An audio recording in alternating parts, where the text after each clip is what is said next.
पाहतात मुक्तिदाता news channel. दिग्रसमध्ये बौद्ध पौर्णिमा साजरी। काल दिनांक 12 मे 2025 रोजी दिग्रसमध्ये जगभरात साजरी करण्यात आलेली बौद्ध पौर्णिमा दिग्रसमध्येही साजरी करण्यात आली। या निमित्ताने दिग्रसमध्ये यवतमाळ जिल्ह्यामध्ये नंबर 1 असलेली ही बुद्ध पौर्णिमा अतिशय शांतमय आणि शिस्तबद्ध पद्धतीने काढण्यात आली।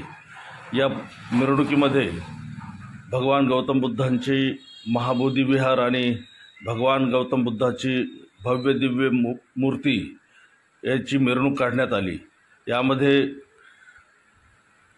महिला मंडळांनी विशेष सहभाग घेतला होता।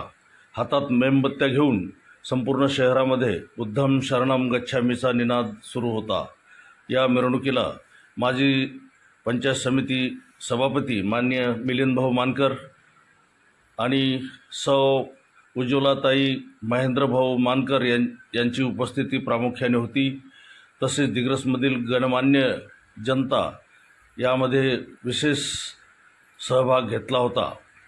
या मिरवणुकीला पाण्याची व्यवस्था छत्रपती संघटना रवी आरगडे यांच्या मित्रमंडळाने केली होती।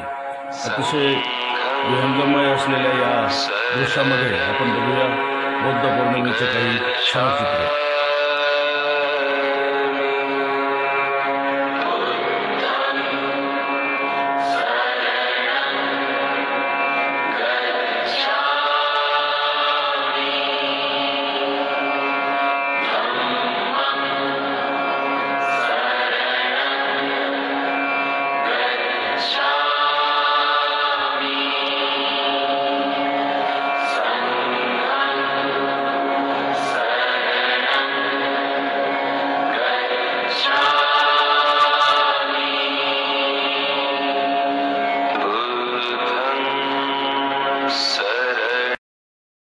मुक्तिदाता न्यूजसाठी मी गौतम तुपसुंदरे आणि संदेश तुपसुंदरे।